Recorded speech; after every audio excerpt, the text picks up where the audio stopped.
Time to check out a Stan Kraychik mystery, Book 5. Author, Grant Michaels. Publisher, St. Martin's Press, New York, 1996. Narrator, Eric Ost. Chapter 18. I stopped in again at the police station to see Lieutenant Sanfuentes. He greeted me cordially and took me into his office. "I'll assume this is a social call," he said, "because as far as I know, we're not using your help anymore. I've been talking to people around town and..."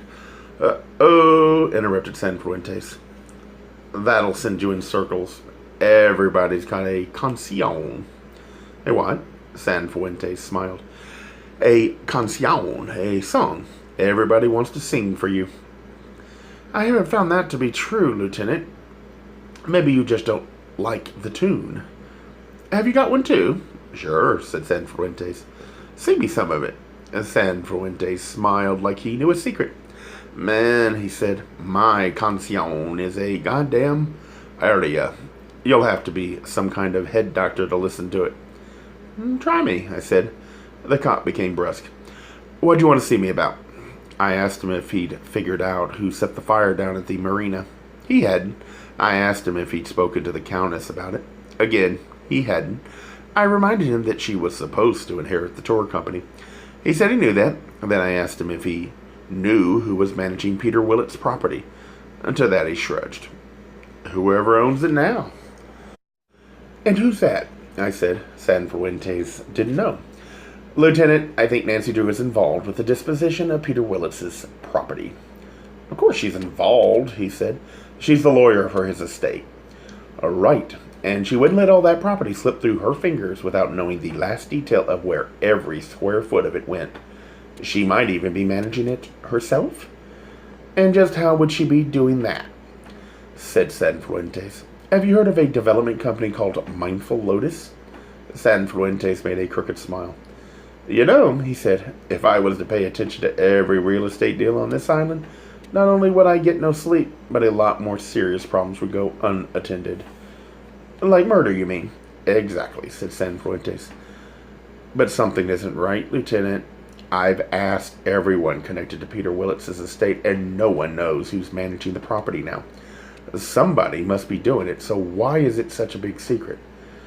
"Stan, I got enough on my hands trying to convict the guilty. How about acquitting the innocent?" "That goes without saying," he said. "Why don't you go have some fun before the storm comes and spoils your vacation?" "Can I see your lecture?" Sanfuentes grunted impatiently. "Go ahead," he said. I went downstairs to Jerry's cell. There she was, painting. She looked up and smiled at me. I wonder if maybe I should get myself jailed too. It certainly kept her in a good mood. "I was just about to wrap things up," she said. "The light has changed anyway." I glanced up toward the glass bricks high in the wall of her cell. The late afternoon sun had moved past, and along with it, the light. "Are you comfortable here?" I said. "They bring fresh water when I need it." "They have to do that," I said. Jerry smiled. "I meant for my paints and brushes. Lieutenant Sanfuentes even asked how much my paintings cost." "I wouldn't have guessed him to be a connoisseur." "He isn't," said Jerry. "And that's exactly the kind of person I paint for. I want people to enjoy my work, to invent stories about it, to become friends with it. I told the lieutenant if I ever got out of here, I'd give him a painting, to thank him for being so nice." "Nice? Jerry, he jailed you," Jerry said. "But I can tell his heart's not in it. He was doing his job, and there I was with a stolen painting in my studio. He had to arrest me."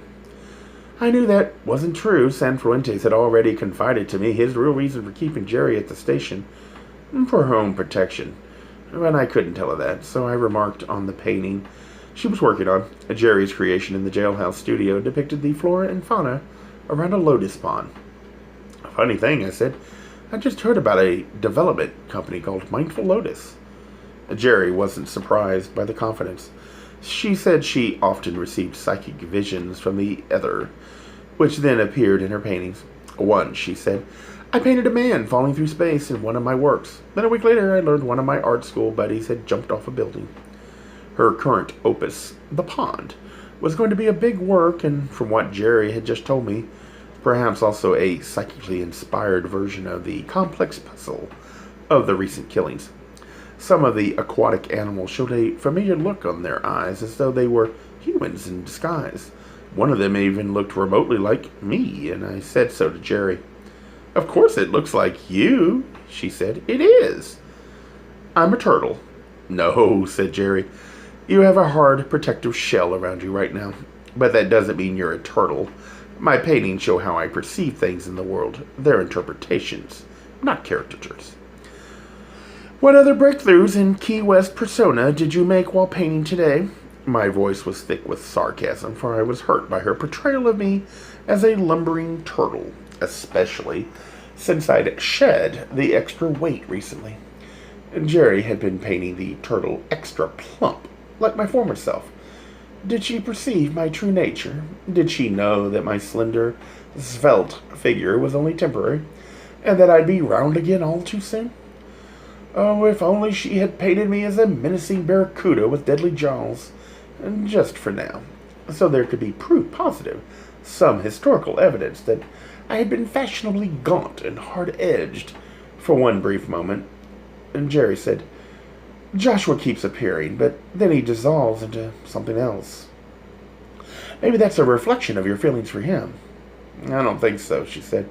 "It doesn't matter how I feel about my subjects. The paintings don't have emotions." "They don't? How can they?" said Jerry. "It's just pigment on a surface. Where are the emotions hiding?" I said, "The same place they do inside us." Jerry looked at me uncertainly. "I don't think so," she said again. "Maybe Joshua's elusive image means he's hiding something." "Probably," she said. "Or else he's been near the police station today. Or he's going to be. Or he's been thinking about me." And that happens when an image appears and vanishes. The person usually shows up in person. I mean in the flesh. I noticed in the painting a gecko devouring a palmetto bug twice as big as itself. "Who's that?" I said. "The bug or the gecko," said Jerry. "Both." And Jerry said, "I don't really know. I can't tell until the eyes go in. That's when I know who the person is." "No clue until then?" Jerry shook her head no. Then she abruptly plunged all her brushes into a small bucket of water and swirled them violently. The water became murky, the color of dry blood. "There," she said, "done for the day." That's exactly when the guard appeared with a covered dinner tray for her. He left, and Jerry lifted the cover of the tray. Underneath was a succulent slab of grilled yellowtail, accompanied by risotto with pistachios and baby asparagus nestled in a small boat of puff pastry with hollandaise sauce. "Who on earth is cooking like that in jail?" I said. Jerry replied, "I told you, Lieutenant Sanfuentes was being nice to me. He orders my meals from outside." "You've obviously made a hit," I said. "No," said Jerry. "I think he knows he has no case on me, and he wants to make sure I don't sue him for false arrest." Jerry Takir was an astute young woman, which is probably why she was a fine artist too. Assured for the moment that she was in good hands, culinary and otherwise, I took my leave and went back upstairs. I was just leaving the station when I heard the voice of Joshua 18 shouting from within, behind me, back inside the station. "I didn't lay a finger on her." I followed the sound of his voice and found him being restrained just outside Lieutenant Sanfuentes' office. Joshua was facing my way, but he didn't notice me. He was too preoccupied by the powerful grip of two cops, one on either side of him. Lieutenant Sanfuentes was facing Joshua. With his back to me, he was questioning Joshua quietly. Joshua's replies, however, were anything but quiet. "That's bullshit," he said. "She's lying.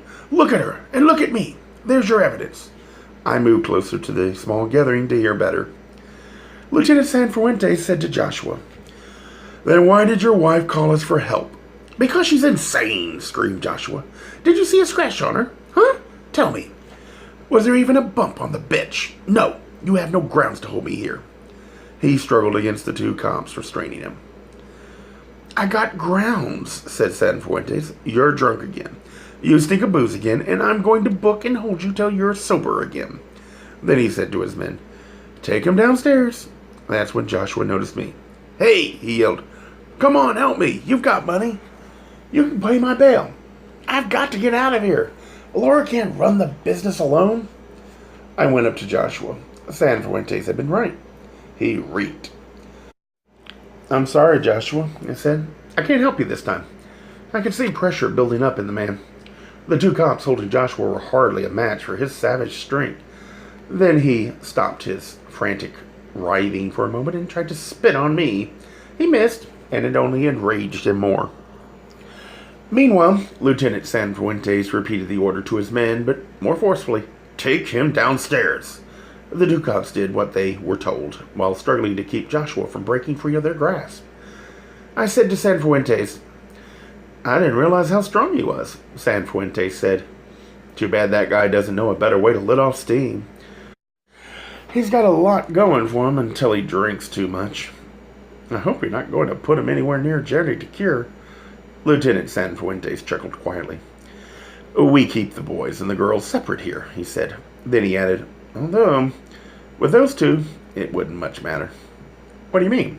I said, for if he was disparaging Cherry, I was ready to defend her.